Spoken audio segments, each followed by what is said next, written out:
What is going on, you guys? Zora here, back at it again with another video. If this is your first time to my channel, welcome. If this is not your first time, welcome back. Today I'm going to be doing something I wanted to do for a while, and that is a story time. If you follow me on Snapchat, you know my life is a walking gag. I tell stories all the time, but I haven't told one on here. So before I really even get into this, first and foremost, I'm gonna put one in the beginning of the video, or I should have put one in the beginning of the video, but I'm just gonna say this right now, and I'm just gonna give a trigger content warning because this story is gonna touch on sexual assault, and I know that can be a trigger for some people. Additionally, I definitely don't want anyone to feel like, you know, I'm making fun or making light of it, because obviously that's not a joke. And yeah, I just wanted to touch on that. Before we dive into this story, make sure you like, comment, share, subscribe, and let me know what y'all think. Do y'all think we handled this situation correctly? I can't think of another way that we could have handled it. So I think we did pretty well. And also, I wish my girl Bree was here to tell this story with me, because she was there with me in the moment. And if we told it, don't worry, because we have plenty of stories that we could share with y'all, and she'll be on here eventually. But I wish Bree, if you're watching this, which I know you will be, I wish you were here, because this situation was wild and we need this two-body perspective. But y'all only have me, so let me dive right into it. Also, oh my gosh, that's why I'm here. It's a Halloween story, y'all. It's Halloweekend, baby. And I figure, how cute and fun would it be if I carve a pumpkin? And also, I haven't done any fall activities, so I was just like, let me just tell this story and let's carve a pumpkin while I'm doing it, and we'll see if I can multitask. So let's dive right into it. Okay, so this story takes place my freshman year of college. For those of you who don't know, if you've watched any of my vlogs, you probably know I went to VCU in Richmond. Yeah, I was there for 3.5 years. Shout out to my people, you know who you are. And that's that. So freshman year of college, I don't know how it is at other schools, but I can tell you for sure at VCU, whatever day Halloween is on, there's no such thing as, it's not just Halloween, honey. It's Halloweekend, if we're gonna be honest. And it's probably like that at other schools too. But for real at VCU, let's say Halloween falls on a Saturday, you better be prepared to go out from Wednesday to maybe even Sunday. I'm just being honest, because that's how it is. You need multiple costumes. So I'm sure it's like that at other schools. I haven't been anywhere else for Halloween. And I can honestly say my freshman year, freshman year, VCU, 2013 through 2014, there was no better year that I was at school for going out. I'm just gonna flat out say it. If you were at VCU during 2013, 2014, you know the vibe of the campus was just different. You didn't have to go to some stank club, stand in a line where they're gonna hold you till 11:20 to go out and have a good time. I'm talking house parties galore. You know, I'm talking just good all around. I don't know why, but if you were there with me, y'all know. Like VCU 2013 through 14, that year of like going out and parties and get together, everything was great. No year could touch it. RIP Hat Factory, RIP off the hookah. And I'll leave it at that. But anyway, back to the story. So, it was Halloweekend.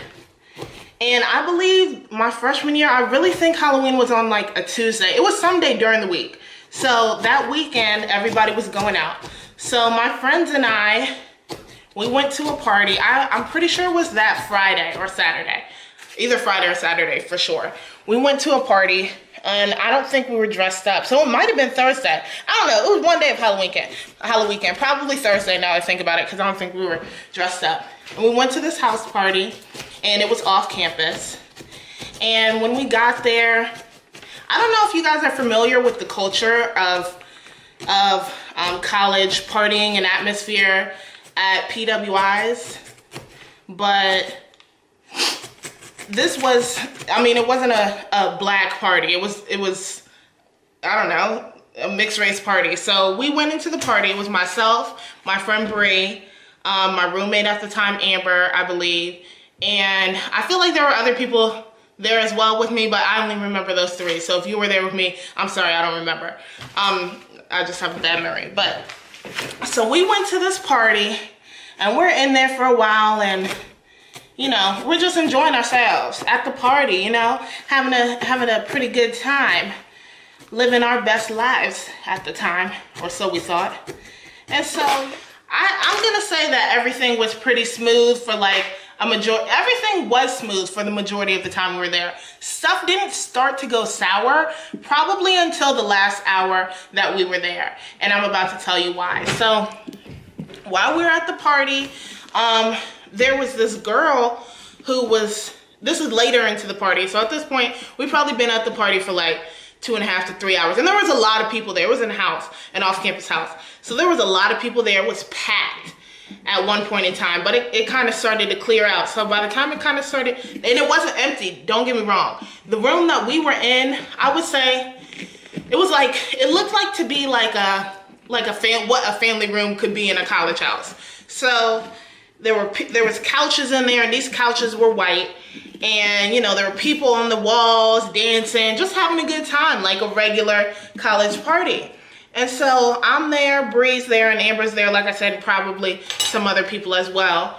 And oh, this feels so, oh my goodness. So we noticed that this girl is on the dance floor, right? And she's not even dancing because she's so drunk. Really, it just looks like she's like swaying around, just kind of swaying, like vibing, right? But she's so drunk and visibly like extremely drunk. And so at the time, obviously none of us were 21. It was freshman year. I was what? I was 18, like just turned 18 at that. So not to, you know, y'all know, everybody knows what happens on college campuses. I'm sure people were drinking. None of us were drunk at that time. I don't even think we were intoxicated at that point. And so we were at the party noticing this girl swaying and going from side to side. And all of a sudden we start to see this girl, the same girl who's dancing. She was like throughout the night kind of grooving, dancing on this guy. So we're like, okay, maybe that's her boyfriend or whatever. Push kind of, you know, a couple minutes later, they're like making out in the middle of the floor, like heavy PDA making out. And we're kind of like, what the heck? Like, to each their own, honestly, because I'm not one for all that PDA. That's a little too much, especially in public. And they were just doing a lot. Like, y'all know, y'all have been out and seen couples like, you know, everybody kisses or whatever, but y'all have seen the couples that are like overly all over each other, and you're kind of like, oh, like, you need to get a room. That was, you know, this was that situation. So that she was all over some guy, so we all assumed that it was her boyfriend. And then probably like 10, 20 minutes later, he leaves and she doesn't leave with him. So we're like, oh, this girl, like, she was kissing a stranger, which she was, you know, no judgment. Do you, girl? You can do whatever you want. That's your body. That's your prerogative. No Bobby Brown, honey. But we were all just kind of like, oh, like, okay. I kid you not. If y'all have seen it, you would have been like, oh, this couple is very much so PDA. And then it was like, oh, it's not a couple. So he left and the girl was still there. When she was dancing on the floor, and I kid you not, she got down on the floor, dancing, touching on herself, just groove, doing a lot. Obviously, she was overly. She honestly, the way she was moving, she was probably blacked out. She was blackout drunk. So she was dancing everywhere. And we're looking around at this point like, yo, where are her friends? Because my girls out there, ladies, you're here with me, okay? You know that when you go out and your friend is super duper drunk and they're so intoxicated, like, yeah, it might be a downer to the night or whatever, but at that point, girl, it's time to go home. It's not like, oh, you can just hang out and, you know, you're grown, you're an adult. Yes, everyone's grown and everyone's an adult, but in these kind of circumstances, like, when you're drinking a lot and you are beyond the point of impairment, that's when your friend should step in and be like, girl, come on, we need to go. I know you're having a good time, but you've had a little bit too much to drink. That's what I would do for my friends, and I know that's what my friends would do for me. Keyword is friends. So the girl's dancing, and she's just in the middle of the floor. as this stuff is going on, a group of guys, African American guys, and I mean, it's not majorly important to the story, but it is relatively important because y'all, if you're here with me, we see each other at certain parties.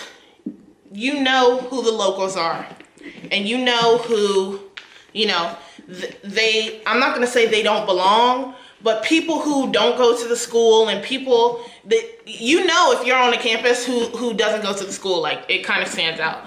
So this group of guys, they were just wilding out the whole night.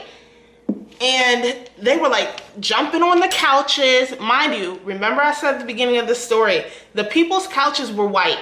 When I tell you they were jumping, stomping. A-Town stomp on these people's couches. And we're like, yo, chill out. Like, who are you? Of course, I'm like, dang, like, why does it have to be the black guys in here making a scene? Like, doing the most, you know what I'm saying? Like, oh my gosh, you know, they were doing a lot. And that's why I would never throw a house party, because people don't respect other people's stuff. When I tell you these guys, 3, 4 of them jumping on a white couch, and first of all, why are you jumping on a couch, period, in a party? Who do you think you are, my brother? It was not a good look for my people as a whole. But they were jumping as the girls dancing. One by one of them decides to go up to the girl. And, you know, like I said, she's extremely intoxicated. And she is, like, I'm gonna assume, blackout drunk. So they're touching on her on the floor, touching on her breasts, touching on her neck, on her shoulders, trying to grind up on her. And it was so abrasive that Bree and I kind of looked at each other like, whoa. And I can literally recall us saying, where are her friends? You know what I'm saying? Where are her friends? That's a situation where you see a girl is drunk as heck, drunk off her butt. And that's when you, time to go, or pull your friend to the side, or let's go to the bathroom real quick, or let's step outside. You don't, me, myself, if any of my friends are in that situation, I would not allow them to be groped. That's what was happening. This girl was getting groped in the middle of the party. And it's like I said, it's not like the room was empty. There had to be 20 to 35 people in the room at the time. So we were not the only ones seeing what was going on. We weren't the only ones seeing everything going on throughout the night. We definitely were not the only ones seeing her getting touched. And I mean, technically that would count as sexual assault, what was happening, because before we knew it, it went from one of the guys to being like 2 and 3 of them, kind of just like, it was uncomfortable to watch. It was disgusting. And we're thinking to ourselves, okay, what is our place here? Do we intervene right now?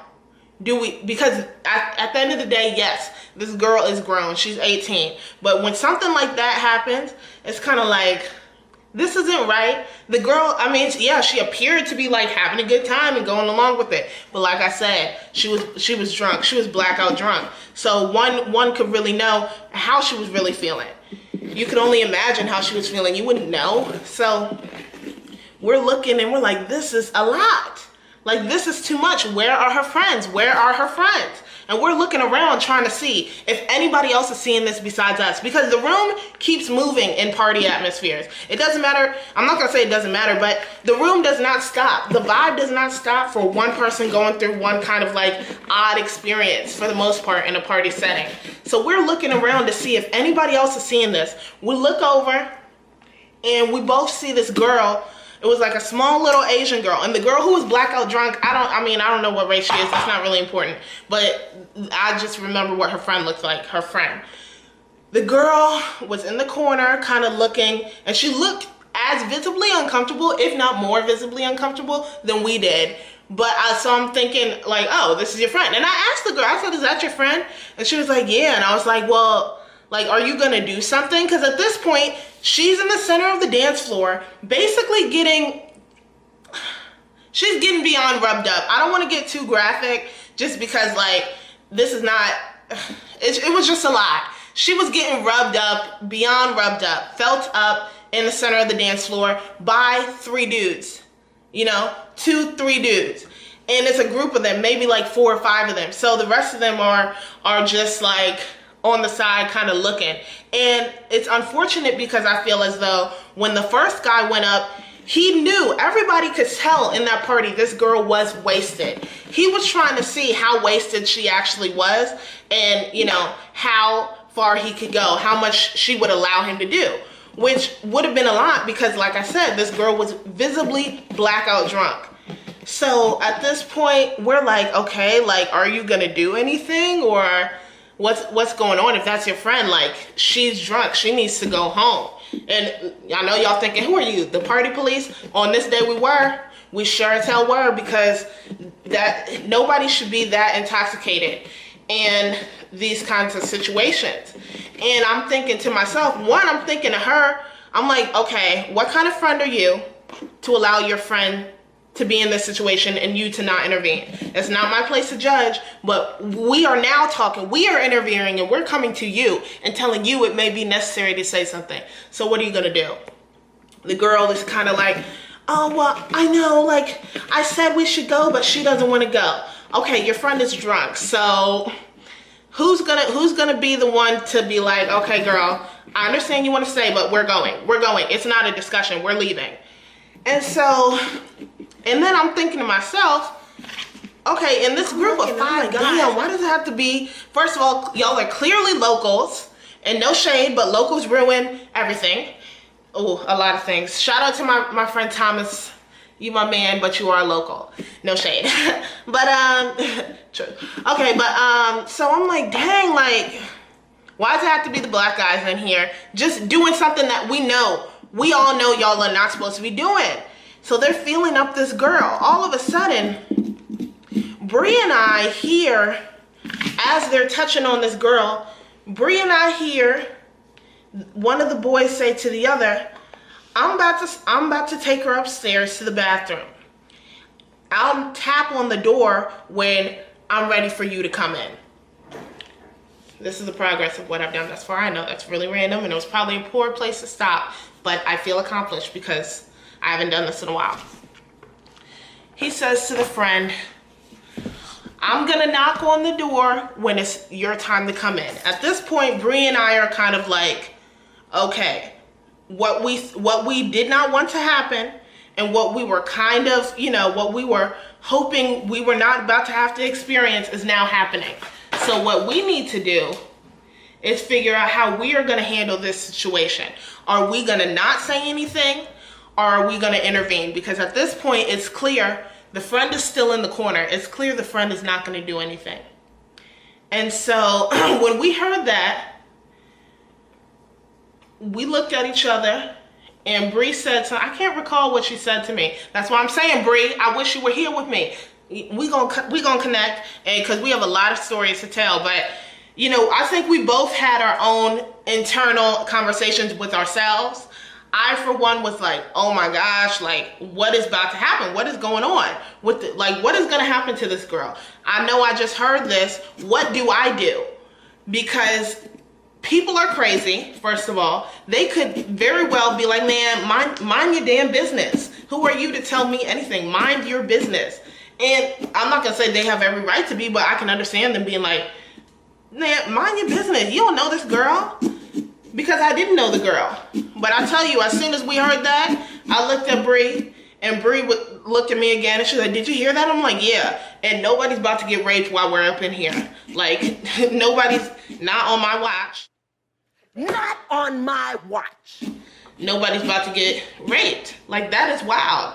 And so, we immediately looked at each other. And as we're looking at each other, they are leading the girl upstairs, up the stairs to the bathroom. And so now we are both left with, okay, this is real. Like, you know those moments where you hear something and you're kind of like, hold up, I didn't hear that. There's no way I heard that. But then once we saw them moving with her up the stairs, it got super real. It's like, oh no, like, this is for real. This is about to happen. So the way that the apartment was set up, I mean, the house was set up, the stairs went like this. It was the first floor, and then this is like the stop, and then you go up to the second floor. So if you could think about it, the stairs are like this next to a hallway, and we are on this side of the hallway, and this is the staircase. So we're on this side, and the dance floor is over here. Dance floor is over here. We're standing here where we hear them talking about the girl as she's in the center of the dance floor. They guide the girl over here, walk her up the first steps. When we decide to move, we're walking up the first steps. She's walking with them, being guided up the second steps to the bathroom. To the bathroom, right? As we're moving, her friend follows us. And I guess she felt more comfortable because we were saying something. And we're looking, and I'm like, what is going on? And I say, yo, come on, let's go. What are you doing? Let's go. And they're like, nah, she's cool, she's good. You don't even know her. You know her? And I'm like, yeah, this is my friend. We're leaving. We're going. Let's go. Like, come on. And the girl is looking, the drunk girl is looking down at her friend. And she's like, yeah, like, da-da-da, like mumbling. She can't even talk. That's how drunk she is. She can't even talk. So they were like, nah, chill. And Bree said something to them, probably to the effect of like, no, we're leaving. Like, come on. And as Bree was like, no, this is what Bree said. They were like, nah, she's good. Bree was like, no, she's not good. We're leaving. Come on. And I pull out and I grab the girl by the arm. And I start pulling the girl down the stairs. And the whole time, the guys are looking at the top of the stairs like this. They're like, man, come on, like, she's good. Like, looking at us, trying to get us, they really thought they were going to convince us to like, oh, you said she's good. Okay, we'll bring her back to you. What do you think this is? Who do you think we are that you're going to tell us a visibly intoxicated, beyond intoxicated girl is good, and we're going to just allow her to go back upstairs with you to the bathroom? Not happening, ever. So I pulled her by the arm and I'm like, nah, we're going, let's go. Like, let's go, we're going. So they're standing at the top of the stairs, sucking their teeth, man, whatever, mumbling. Listen, when I tell you we hightailed it out that joint, because like I said, people are crazy. We didn't know what these people were capable of. It's Richmond. It's Richmond. These are Richmond locals. They could have pulled anything on us. They could have been like, man, shut your ass up. They could have done anything. Thankfully, they didn't, and I didn't think they expected anybody to speak up, because we were not the only ones who saw this. We were just the only people who intervened, and they probably didn't expect that. Expect for us to be like, no, she's not good, and actually take her and actually pull her away. So we pulled her outside, and at this point, her friend is outside with us as well, and we're trying to talk to the drunk girl. Trying to because she couldn't really, she was intoxicated. She couldn't really keep up. Excuse me. So I'm saying to the girl, hey, like, what's your name? What year are you? Where are you from? Like, where's your dorm? We'll walk you back. We will walk you back to your apartment or wherever you're staying. Just tell us where you live. And she says to us, I don't even go here. And we're like, what? Bro, what are you talking about, man? What do you mean you don't go here? Like what? You don't remember or what? She's like, no, I'm visiting my friend. You have to ask her. I don't go here. We look at the friend, and I'm like, okay, now. So now we're in an even bigger problem. It's even more problematic because the drunk girl, honestly, when we were talking to her outside, she was still trying to go back into the party. She was like, no, I'm good. Like, it's okay. Like, da-da-da. And we're telling her, sweetie, you're not good. You're not good. You're not good. We told this girl what we heard the guys saying. We literally told her, we literally heard these guys saying that they were going to take you upstairs into the bathroom. One would knock on the door, just to let another person know that it was their time to come in. And we told her not to be, this might sound a little rash and but she wasn't understanding. And I can't remember which one of us said it, but we're like, sweetie, they were trying to run a train on you. Okay? I don't know if you're understanding the gravity of what's going on. It wasn't just a casual hookup in the bathroom. These 4 or 5 guys pulled you upstairs to the bathroom and they were trying to run a train on you. So what is gone now from should we intervene to where are we taking you? Because you're not going back into this party. And she's kind of like, it's okay, da-da-da. So we tell the friend, yo, okay, your girl doesn't know where to go. Where do you live? We'll walk y'all back. And she's like, no, it's okay. We can make it. We can make it. Like, I'll take her back right now. And we're like, no, like, seriously, she does not need to go back into this party. Because we wanted to leave anyway. Here's the thing. We wanted to leave before this even happened. Before this, what should I call this? Before this whole interaction even happened, I was ready to go. And it wasn't, we only stuck around because we saw how drunk this girl was. And we were like, let's see what's going on, because we were looking around. We're like, where are her friends? That's the only reason we stayed. Honestly, I was ready to go probably like 10 to 15 minutes before the situation even happened. But once we noticed how drunk this girl was, we were like, okay, let's just wait around and make sure nothing happened. Thank God we did, because her friend was not in the position or willing or able to say anything, you know? So the girl's like, I'm gonna take care of her. I'm gonna take her home. And we're like, okay, you need, like, that's what you need to do. You need to take her home. Your friend is done. And she's like, I will, like, thank you. I really appreciate it.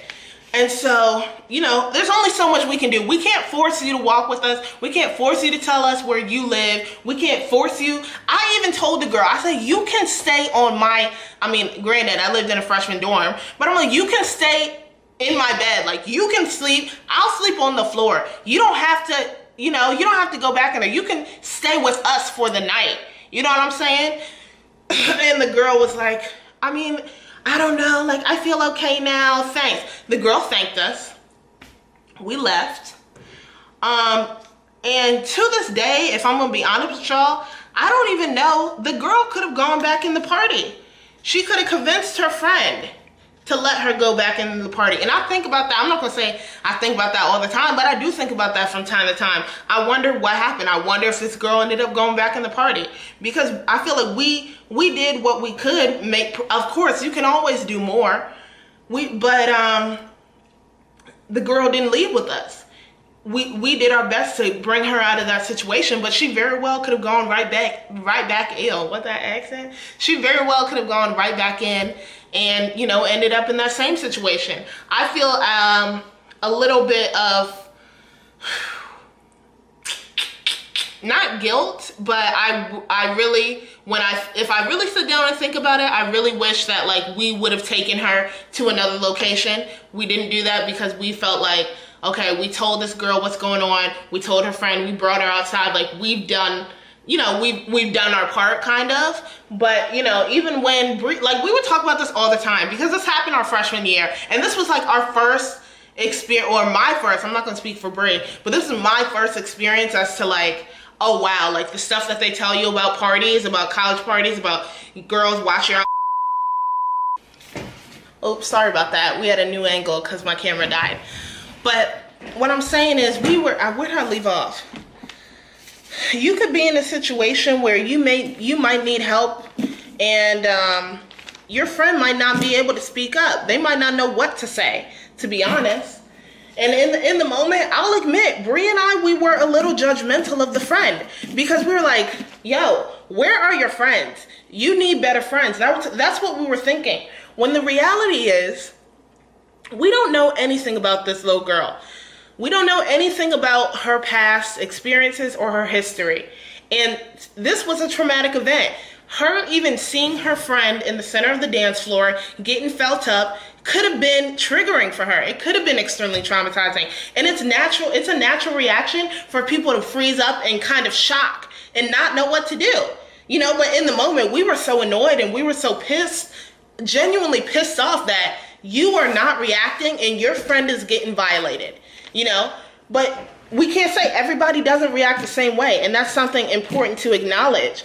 You can't necessarily blame every single bystander for not reacting in a certain situation, because you don't know what kind of past trauma they have experienced, which may have inhibited them from even reacting in a way that they would normally react, or that they may internally even want to react. The girl inside, she could have been screaming like, hey, don't do that. Don't touch my friend. Don't take her anywhere. Don't feel her up in the center of the dance floor. She could have been feeling like that inside, but past trauma that she had experienced could have stopped her from being able to speak up, and she found herself stuck, like she was, just kind of stuck, not really able to verbalize and take action. So, you know, I think that's something to be cognizant of.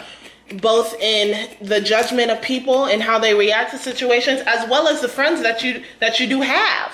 Because, you know, I'm not gonna say this girl's a bad friend. I mean, that wasn't her best friendship moment for sure. But when you go out, you always want to be with people who will look out for you. You know, granted, we can say this girl should have watched her alcohol intake, and I mean, that's the truth. I'm gonna be honest with y'all. When I used to see those commercials that said drink responsibly, I'm like, psh, like I didn't really understand what that meant. But now that I, you know, have been drinking, I'm not gonna say I've been drinking for a while, but like now that I've drunken and I've been drunk and I've been blackout drunk, I really understand what they mean when they say drink responsibly. Your goal drinking should not be to blackout drink. That's not fun. That's not fun. That's not fun to me. It's fun to some people. It's not fun to me. And that shouldn't be your goal when you go out to a party, you know? I'm not saying that her being intoxicated is like a reasoning or an excuse, or it gave any sort of permission to these guys to violate her, because it absolutely did not. The predators are going to prey, whether you're under the influence or whether you're sober. If someone is a predator, they're going to look for anything that aids them in an opportunity to violate you. And in this scenario, this girl happened to be under the influence, and when the first friend went over to fill her up and she didn't really react, that was enough to let him know, okay, she's an easy target. And I'm not going to say, oh, don't drink because people will violate you, people will take advantage of you, because it shouldn't happen. In a perfect society, we as women will be able to make decisions as far as drinking or what we wear or where we go, and not be perpetrated on by people. Unfortunately, we don't live in a perfect society. So even though we shouldn't, we do have the burden of all the time kind of being on guard, looking out for your friends, looking out for other girls, even if you don't know them. You know what I'm saying? We have to be our sisters' keepers out here. We have to ensure that not only are we not too drunk, our friends aren't too drunk, and we don't see a girl who's too drunk over there unable to do anything because her friends are also drunk. You know what I'm saying? It's kind of like a cycle of like, I'll look out for you, you look out for me, we look out for each other. And this is what we have to do to not be perpetrated on in these kind of environments. Because if we're going to be honest, college party culture is very, I'm not going to say it's super duper common, but it's not surprising that some people find themselves in these kind of situations just because of the environment of a college party. Like I said earlier, we were not the only people to see this. We definitely were not. There was 32 probably other people in there in the room that saw the same thing that we did, but they didn't speak up. We did. Why? Because it bothered us a lot. But what if we didn't speak up? Then what could have happened? What may have happened? Because the girl may have gone back in there. You know what I'm saying? The point that I'm making is I just really made this video to be a warning to, because it's about to be Halloween, y'all. The HALLOWEEKEND is going on right now at VCU. And at a bunch of other campuses around the country.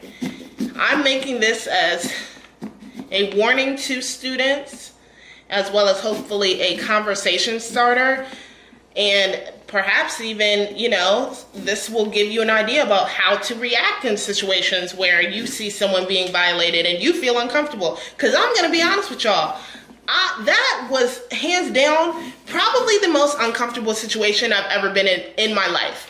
I kid you not, I felt so uncomfortable. I felt so out of place. I'm like, this isn't my place to speak on.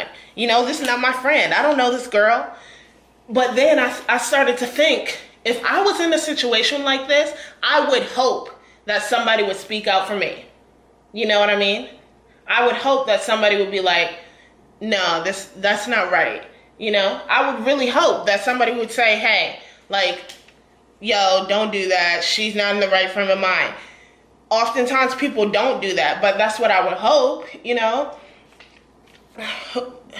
And I just hope that, you know, this will kind of open somewhat of a dialogue and let people who have been in these situations know that, one, if you, for whatever reason, did not react because of some trauma that you have previously experienced, that's okay. Try to do better the next time, you know. It's not your fault that people are out here and people are just looking for people to be foul towards. People are looking for people to violate. Don't feel bad because you may not have spoken up. You could, hopefully there's not another, you could try again, but like, don't feel bad. There's always lessons to be learned, And if you find yourself as someone who tends to drink and not keep account of how much alcohol you're intaking, be cognizant of that, Use this as kind of a warning to monitor yourself and monitor. I'm not going to say monitor your friends, because at the end of the day, we're all grown. And when you go out, you don't want to feel like you have to babysit your friend, but be responsible, drink responsibly. If you don't know how to drink, I say this all the time. If you don't know how to drink, don't drink. Plain and simple. If you don't know how to control your alcohol intake, don't drink. If you don't know how to act when you're drunk, don't drink. If you don't know where you are, if you lose your stuff when you're drinking, don't drink. It's simple. Unfortunately, a lot of people aren't going to do that. Unfortunately, everything that I said will probably fall on deaf ears for some people. But this is real life, I'm not going to say I'm not naive, but I didn't really think stuff like that happened. I'm gonna be honest with y'all. Like, you hear about the stories, but I didn't think stuff like that really happened until I was in a situation where, okay, it's happening in front of me. So now what do we do? Because we can either be a part of the problem or a solution. And, I'm thankful that we were able to do that we were even able to say anything. Because for real, Bree and I both froze up. We initially froze up. That's why we looked at each other and we were like, is this for real? Like, did you hear this? We froze up. It happens. People freeze up, But, that's not an excuse. It's the reality. People freeze up.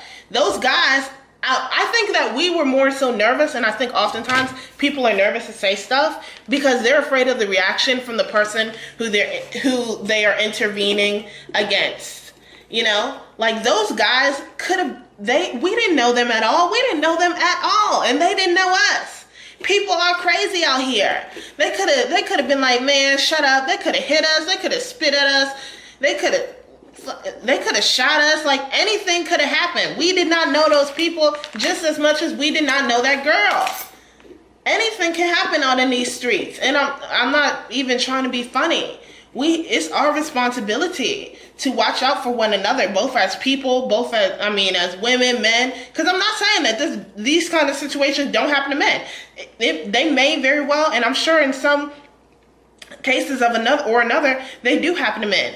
But in this situation, it was a female, and or it was a woman. So I say all that to say this: this Halloween, make an effort to monitor your drinking. I know it's college. You want to have fun. You want to live your best life. You want to, be out there in these streets. I was there too. Y'all know, if y'all knew me in school, Halloween was my time, baby. Every year I was in school, I always got so sick. I was sick as hell after Halloween. Why? Because I was in these streets, honey. I was in the streets, like Jocelyn Hernandez. I was in the streets. But the thing is, I didn't drink like that, And I'm not saying, again, I'm not excusing or saying like, oh, don't drink, don't do this on the third. That's not realistic. People are going to drink. Monitor your drinking. Watch out for your friends. When something is not sitting right with you, it's probably not right. And speak up for those who can't speak up for themselves. And another thing, if your friend is doing something that you know is foul and that they know they shouldn't be doing, check your friends. I'm talking male and female. If you see your man's is doing some wild stuff, feeling up some clearly, visibly, overly intoxicated girl on the dance floor, check your man, check your friend. They're not really your friends if you can't be like, hey, what are you doing? Like, what are you on? You are wilding right now. We as a society need to hold each other accountable, hold one another accountable. And in situations where we see someone being violated, step up and say something. Because if you don't say anything, I'm not going to say you're just as bad as the perpetrator, but you're missing an opportunity to aid in stopping what's going on. I said all that to say happy Halloween to everyone. Happy Halloween to the world. I hope you guys have a good weekend. Look at what I carved. Now I don't really know what this is supposed to be. In my head I wanted it to be like a flying pumpkin, but I carved out the center. So I wanted it to look like this. See this? But I carved out the center. So now it just looks like I don't even know. Man, it's a dub on this pumpkin. I don't know. I hope y'all enjoyed the story. I hope that it was helpful to some people. Yeah, make sure to like, comment, share, and subscribe. Be safe out there this Halloween. And if you're carving pumpkins, hopefully you do a better job than this, because this was an L. I'll talk to you guys next time. Bye. This is Halloween. This is Halloween. Pumpkins scream in the dead of night. This is Halloween. Everybody make a scene. Trick or treat.